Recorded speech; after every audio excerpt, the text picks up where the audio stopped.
ऐसे शंकर जी के कपाली कहल जाला।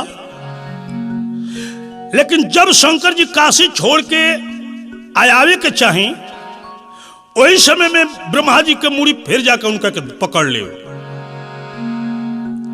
बहुत दिन के बाद धरती पर तारकासुर के 3 गो लड़का भइले, त्रिपुरासुर, आकाशे में 3 गो घर बनौले रहले। देवता लोग के परेशान कर दिले रहे।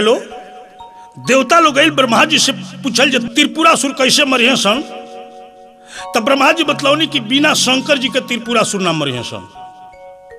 तो सब देवता लोग शंकर जी के खोजत खोजत काशी में गए आ कहल जे हे भगवान, अरुआ ना चले तो त्रिपुरासुर ना मरिहे सन। शंकर जी कहनी कि कैसे चली, जब हम काशी छोड़ी ले तो ब्रह्मा जी के मूड़ी ब्रह्मत्या के रूप में हमरा के पिठियावे लगेले। विष्णु भगवान कहनी कि रुआ चली, हम चलतनी। जे शंकर जी काशी छोड़े लगनी, ब्रह्मत्या भयंकर रूप धारण करके शंकर जी के सामने खड़ा हो गई। तब विष्णु भगवान कहनी कि तू छोड़ी देबुए हतिया शंकर जी के संगवा। रे शंकर जी के संगवा हो, हमारा से मांगो वरदान हो राम हो।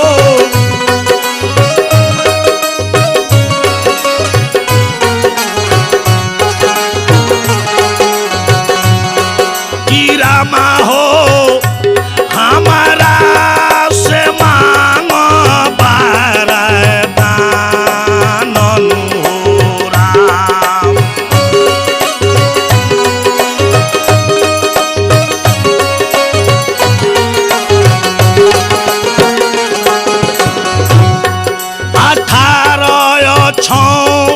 सेनवा के भगवान पियब हमरो धीरावा। रे पियब हमरो धीरावा हो, हाथी घोड़ा आदमी बलिदान हो राम। कि रामा हो,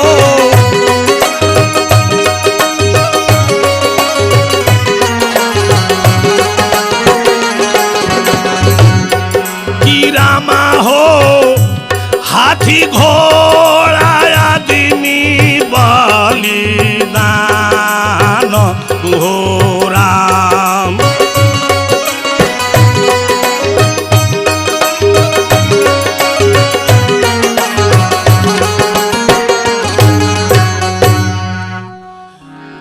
भगवान विष्णु कहनी कि हे ब्रह्मत्या, तू शंकर जी के छोड़ द, देवता लोग पर बड़ा भीड़ पड़ल बा, त्रिपुरासुर के मारे के बा। हमरा से कोनो वरदान मांगे को होखे तो मांग लो। ब्रह्मत्या कहली कि हे विष्णु, 18 छौड़ी सेना के खून पिए तब हम शंकर जी के छोड़े। विष्णु भगवान कहनी कि जब द्वापर के अंत होई तो धरती के सब राजा लोग के कुरुक्षेत्र के मैदान में जुटाए और वही में महाभारत कराए 18 दिन। 18 दिन के महाभारत में 18 छौड़ी सेना मरई हैं और वही मेरा तरह का हम खून पियाए। ए मेरा तब तक ले शिव जी के छोड़ दो। एक छौड़ी कितना के कहल जला, एगो रथ, ओकरा पीछे एगो हाथी, ओकरा पीछे 3 गो घोड़ा और ओकरा पीछे 5 गो पैदल, इतना के एगो पति कहल जला।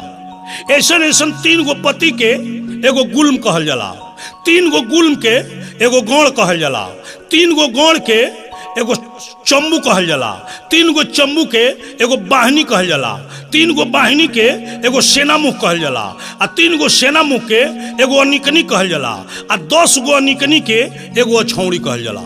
एकर गुणा भाग करब तो 21,870 गो रथ, 21,870 गो हाथी, 65,350 गो घोड़ा, 1,09,310 गो पैदल, तब एक छौड़ी हुई। ऐसन ऐसन 18 छौड़ी सेना के खून पिए के ब्रह्महत्या मंगले रहली। विष्णु भगवान कहनी कि महाभारत कराए और में 18 छौड़ी सेना के खून पियाए, तब तक ले तू धीरे धरा और शंकर जी के छोड़ दो। केशवस्वच्या श्रुत्वा हत्या मुक्तम शिवम स्वयं शीघ्र मागते वे स्वर्गे शिवेन त्रिपुरो हतम।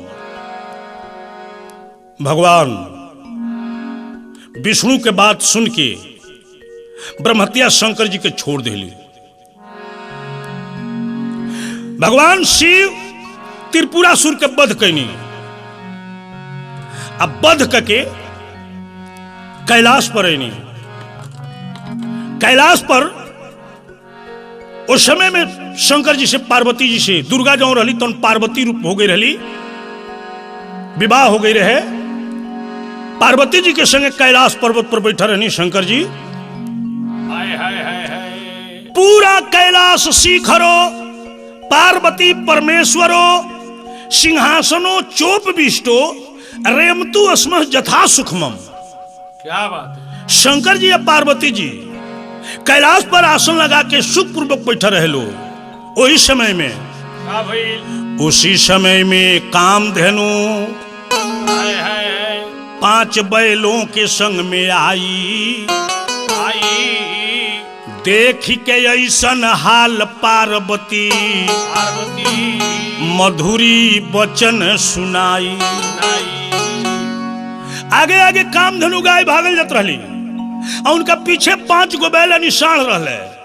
ये देख के पार्वती जी शंकर जी के हुदकावत तरी कहतरी कि सुनी सुनी ये साजनवा। क्या बात है। तनी खोली नाना ए नवा। आए गुरुजी राव जा बैठल बचेला चौहानवा। त सुनी सुनी ये साजनवा तनी खोली नाना ए नवा।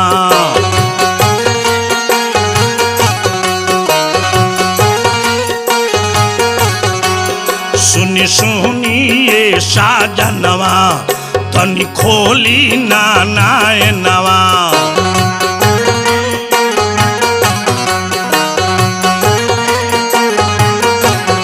एगो गैया के 5 गो सजनवा बाड़े ना।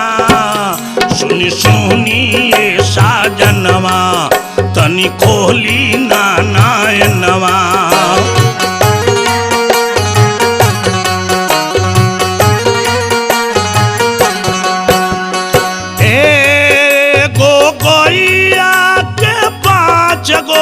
सजनवा बाड़े ना।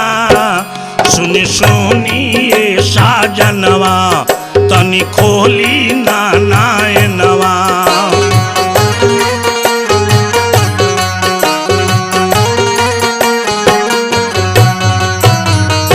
पार्वती जी कहली कि हे शंकर भगवान, है आंख खोल के दृश्य देखी। एगो गाय के 5 गो मर। सोनी के बतिया पार्वती के कामधेनु खिसियाई। आ पीछे फिर के कामधेनु क्रोध से श्राप सुनाई। कामधेनु गाय कहली पार्वती जी से, हे पार्वती, हम पशु हई तो हमरा 5 गो मर्द के देख के तू हंस देलू, लेकिन हम तारा के श्राप देतनी कि एक दिन पैबू नर के तनवा। एक दिन पैबू नर के तनवा। तोहरो मिली है 5 सजनवा। तोहरो मिली है 5 सजनवा। उनका योखिया से झर झर लोर गिरेला। एक दिन पैबू नर के तनवा जहिया मिली है 5 सजनवा।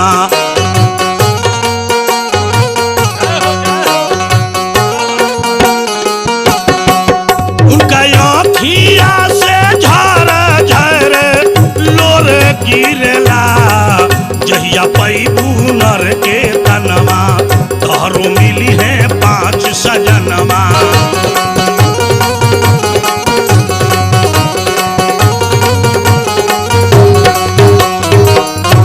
हे पार्वती तू एक दिन मनुष्य के शरीर धारण करबू आ तोहरो 5 गो मर्द से शादी करे के पड़ी। पार्वती जी घबरा के कहली शंकर जी से, शंकर भगवान जब हम मनुष्य के शरीर में जन्म लेके 5 गो मर्द से शादी करे दुनिया हमरा के का कही। शंकर जी कहनी कि हे पार्वती हम 11 गो रुद्र हई, 11 गो रुद्र में 5 गो रुद्र पांडव बने। ई सुन के पार्वती जी कामधेनु गाय के भी श्राप दे देली कि हे कामधेनु तू मनुष्य के शरीर में जन्म लेबू आ तहरे शरीर से 5 गो पुत्र पैदा हुए हैं, वही 5 पुत्रन से हम बियाह करे। वह गाय कुंती भैली आ पूरब शराप भवानी पाई ताते 5 पति निर्माई। वह पार्वती जी शंकर जी कहनी कि तू द्रौपदी हो खबू हम पांडव हो खेब तरह से बियाह करे। शंकर जी के जटा में गंगा जी बात सुनत रहली। गंगा जी के हंसी आ गई, कहली कि हे पार्वती ऐसा तार बुद्धि ना रही तब 5 गो मर्द मिले के श्राप ना मिली। पार्वती जी गंगा जी पर क्रोधित होके कहली कि तू पैबू मनुष्य के तनवा आ तोहरो ये गो मिली है साजना आ काहे हमार हंसिया उड़ावेलू हो गंगा जी। हे गंगा तू हमरा के हंसले बड़ू, तोहरो मृतलोक में एगो सुंदर औरत के रूप बना के एगो मनुष्य से बियाह करे के पड़ी। गंगा जी प्रण कैली कि बियाह करब केकरा से कि जेही पार करी मोर लहरिया,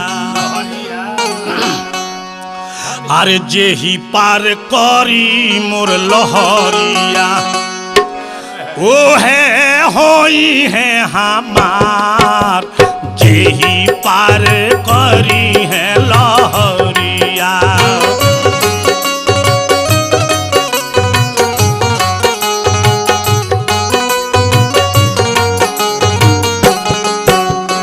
ऊ है होई है हमार, जेही पार करी है लहरिया।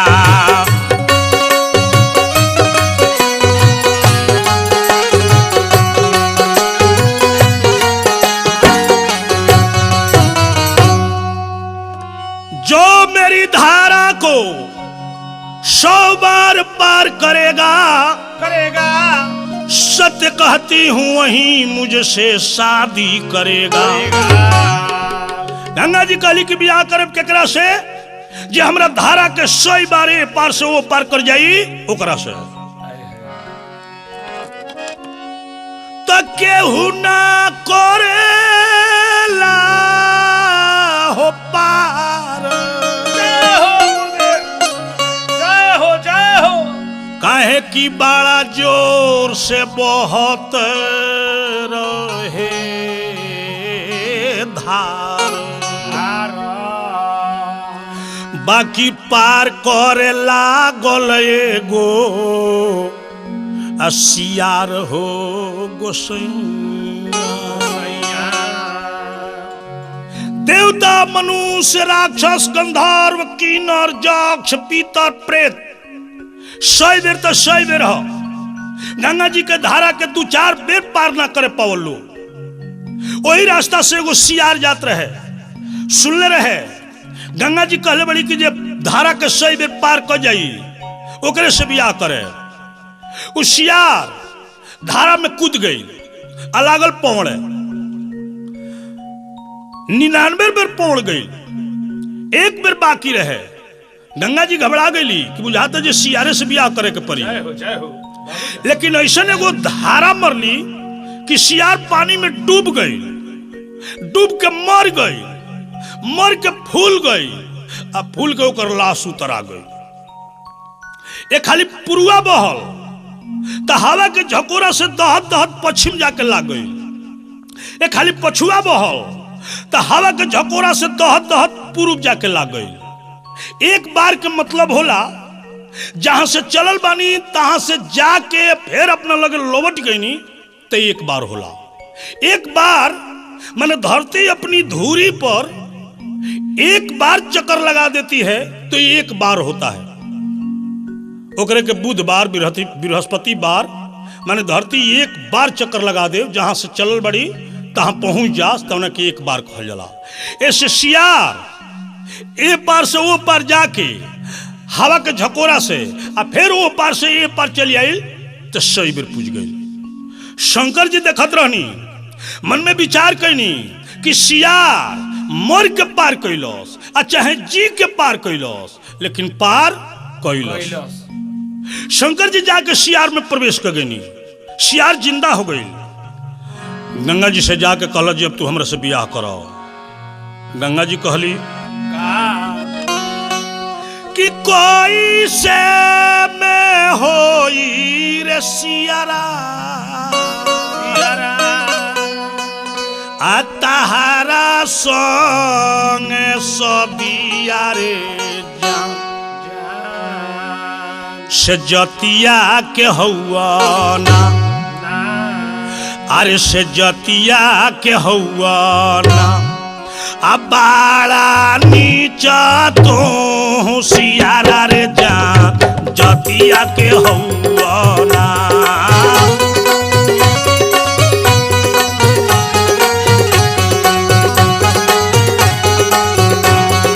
बाड़ा नीचा तो सियारा रे जान जतिया के हौआ ना।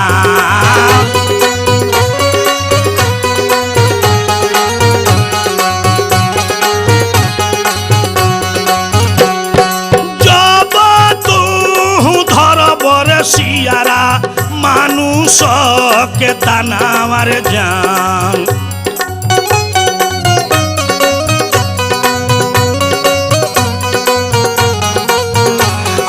मानुष के तना मारे जान से तबे हो करबो ना हम तहारा संग सदिया रे जान, से तबे हो करबो ना।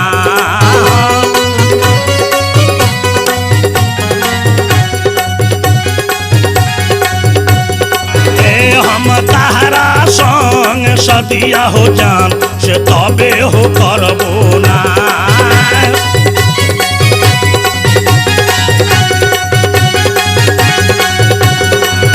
हम तहारा संग सदिया हो जान, से तबे हो करबो ना।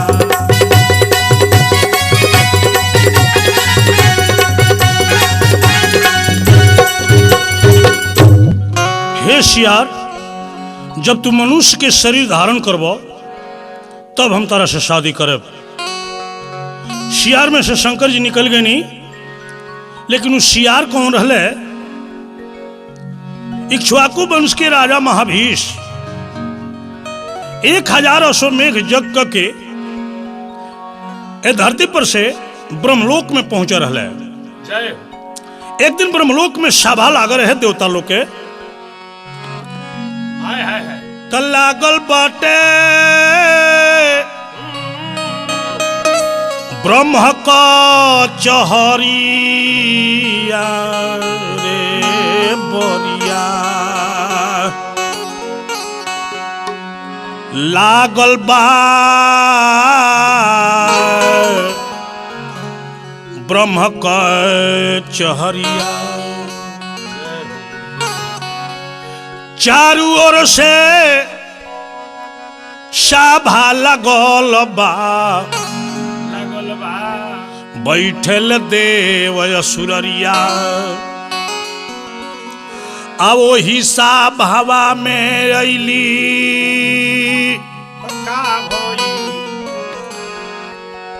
देव नदी गंगा ओही सा भावा में अली देव नदी गंगा छोड़ी के आपन लहरिया रे बोरिया लागल बा ब्रह्म कचहरिया। ब्रह्मा जी के सभा में सब देवता लोग बैठे रहे। गंगा जी लड़की के भेष बना के सुंदर देवी के रूप बना के ब्रह्मलोक में पहुंचली आ सब देवता लोग के परिक्रमा करे लगली। तब तक ले हवा के एगो झोंका आइल, उड़ गईल गंगा जी के सरिया सरिया उड़ गईल गंगा जी के सरिया। सब देवता लोगवा धन है गुरुजी सिरवा झुकौले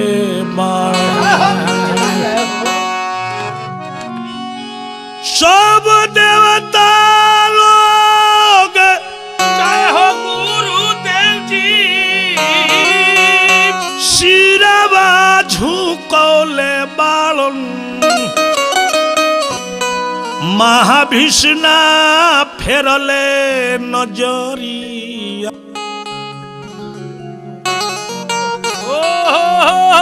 जय हो गुरु जय हो। लागल बा संत कचहरिया संत महाराज की जय हो जय हो। हवा के एगो झकोरा आइल, गंगा जी के साड़ी उड़ गई। सब देवता लोग मुड़ी झुका लिहल कि औरत के लिंगे देखला से घोर पाप होला। ऐसे सब देवता लोग मुड़ी झुका लिहल, लेकिन राजा महाभीष गंगा जी की ओर ताकते रह गए। गंगा जी भी तकली कि हमरे के लिंगे केहू देखले बा कि ना। तले महाभीष से नजर पड़ गई, नजर लड़ गई। तो देखी के ऐसन हाल ब्रह्मा जी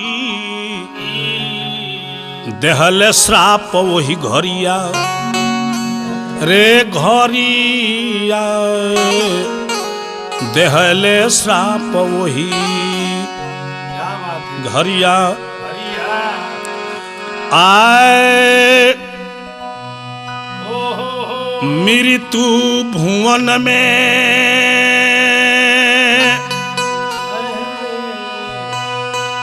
जीवन बीतैब मृत्यु भुवन में जय हो गुरुदेव जी जीवन बीतैब बन के दुनु नर नरिया रे बरिया लागल बा ब्रह्म कचहरिया। ब्रह्मा जी श्राप दिले के है राजा महाभीष अहे गंगा। तो हम लोग दोनों आदमी की ओर तकले बड़ा। ऐसे दोनों आदमी मृतलोक में जाके मनुष्य के रूप धारण करके अब आपस में भी आकर के कुछ दिन बिताओ लो।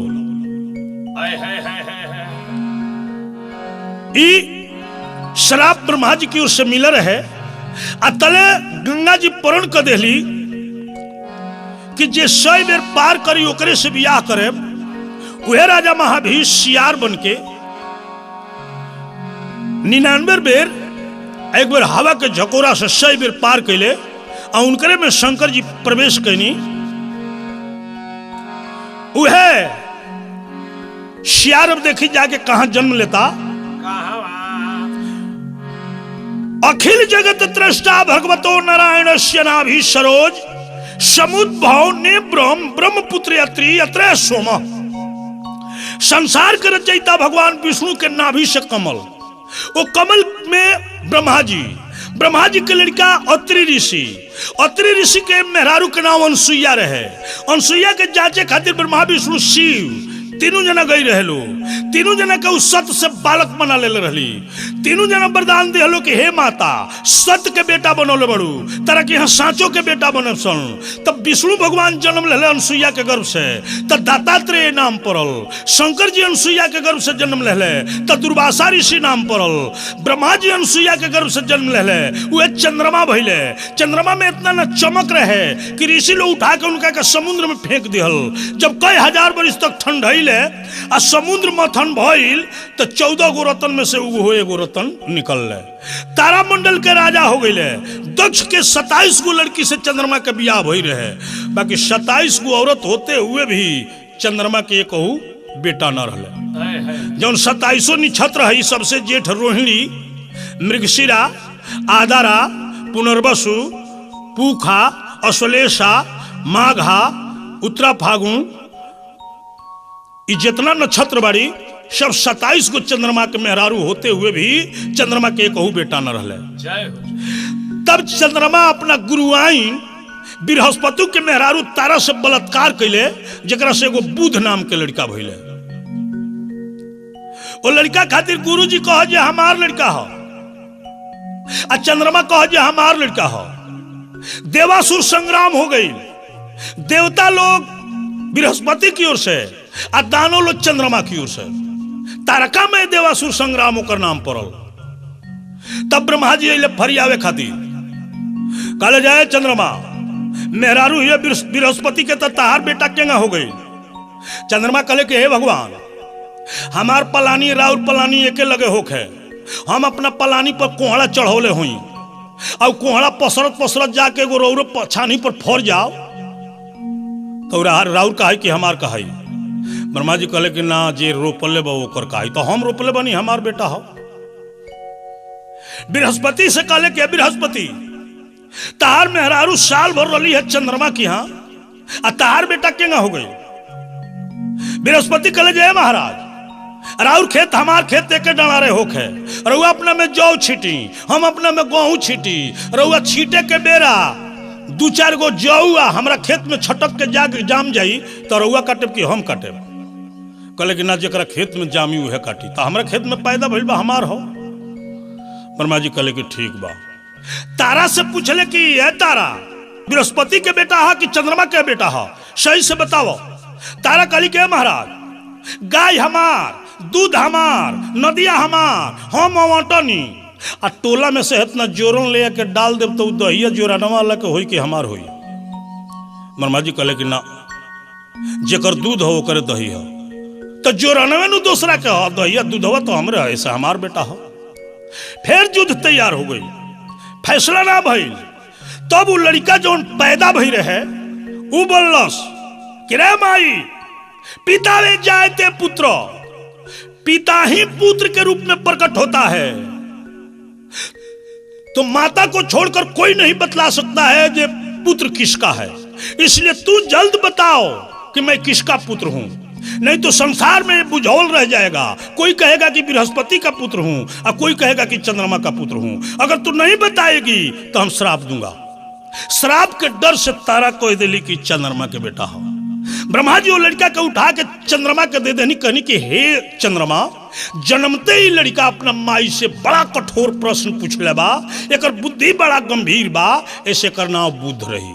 जय हो जय। वो चंद्रमा के लड़का बुध, बुध के पुरुरुआ, पुरुरुआ के आयु, आयु के नुहुस, नुहुस के जजाति, जजाति के पुरु, पुरु के जन्मजे, जन्मजे के परचिम, परचिम के परवीर, परवीर के नमसु, नमसु के चारुपात, चारुपात के बहुगो, बहुगो के सन्याति, सन्याति के रन्याति, रन्याति के रितेउ, रितेउ के रैम, रैम के दुष्यंत, दुष्यंत के भरत, भरत के भरद्वाज, भरद्वाज के बीतत, बीतत के हस्ती, हस्ती के अजमीर, अजमीर के कुरु, कुरु के समरण, समरण के रीख, रीछ के दिलीप, दिलीप के प्रतीप। आ वही प्रतीप के घरे सियरा आया के जन्म लहलस।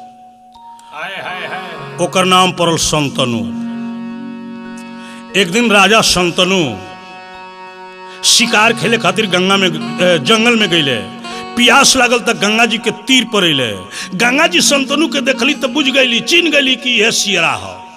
ओ जन्म में 100 बेर हेल के हमरा के हरौले बा, ए जन्म में एकरा के हम हराए। वह गंगा सुंदर लड़की के भेष बना के तीर पर घूमे लगली। राजा संतनु देखले तो जाके पूछलन कि कवना नगरिया के हऊ तू संवरिया बाड़ा निकला के क्या बात है, क्या बात है। कवना नगरिया के हऊ तू संवरिया बाड़ा निकला के ताहारा सरिया के चरिया बाड़ा निकला के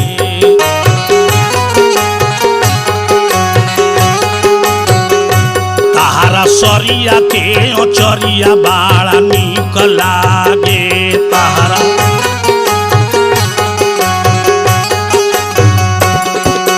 गंगा के लोहरिया ऐसन लचकेला कमरिया बाड़ा निकला गे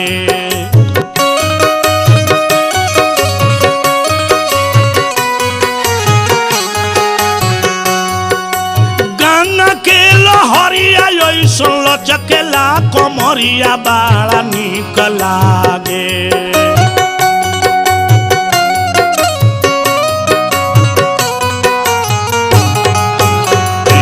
ताहर बारी बाबू मरिया बाड़ा निकला गे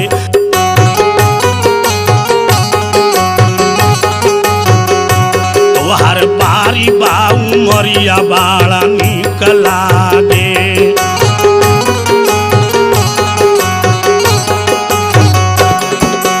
लाल रंग सरिया पहिर चोलिया बूट दरिया बाड़ा निकला गे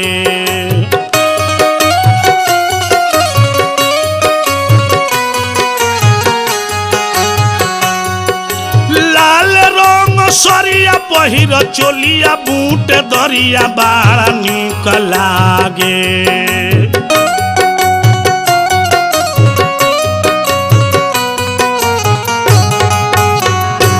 ताहरा अखिया के कजरिया बाड़ा निकला गे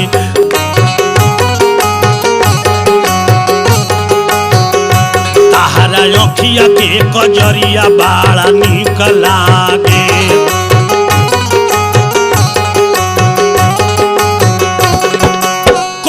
सुख नंदन जादव जोरी के लकरिया बाड़ा निकला गे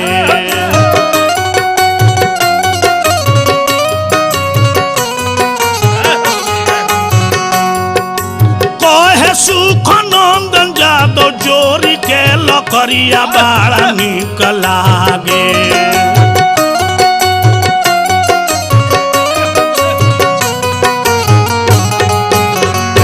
घर नरी न पूर्व जरिया बाड़ा निकला गे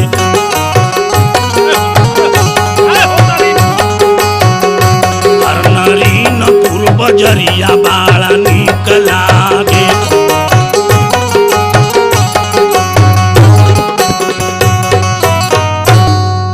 हे लड़की हे देवी तू के हऊ ए तीर पर काहे घूमत रू अकेले गंगा जी लड़की के रूप में कहली कि हम राजा जुनहू के बेटी हई हमार नाम जानवी है अपना जोगे बर पसंद करे खातिर तीर पर घूमतनी राजा कहले कि हमरा हस्तिनापुर के राजा प्रदीप के बेटा शंतनु हई तू हमरा से ब्याह करो गंगा कहली कि ब्याह करे कब कि एगो शर्त पूरा करबो तब शर्त का बा कि जहिया हमार कहियो कोनो काम कैल रोक देबो या हमरा से पूछ देब जे तू काहे है काम कैलू है के हऊ ओइ दिने तार घर छोड़ के हम भाग जाए राजा कहले कि हम तार बतिये न काटे तरह से कुछ पूछबे न करे तू हमारे घर से भगबू कैसे यही शर्त पर राजा शंतनु गंगा जी से ब्याह कैले आ ब्याह करके अपना घर ले ले आ कहानवा राजा रानी के कैले अरे कहनवा राजा रानी के कैले त राजा माने लगले रानी के बचनवा कहनवा राजा रानी के कैले राजा माने लगले रानी के कहनवा राजा रानी के कैले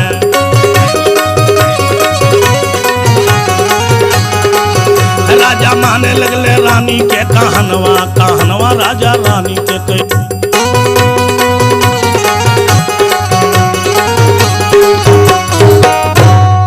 रानी के कहना राजा करे लगले। आगे रानी के बस में राजा हो गए। आगे के घटना आगे मौका मिली तो सुनावल जाई। हक्का की केसर में समय कम बा। हाँ, भगवान के नाम भजे के बा, अब विराम लेवे के बा, कहे के बा।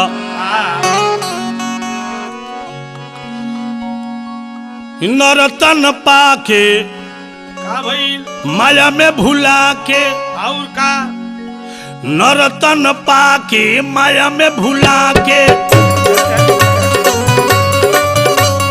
नरतन पाके माया में भुला के,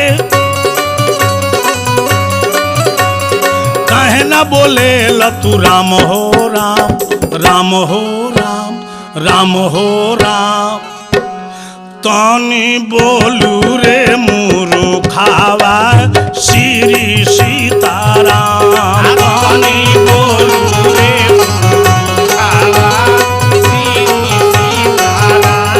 तानी बोलू रे मुरु खावा श्री सीताराम। तानी बोलू रे मुरु खावा श्री सीताराम।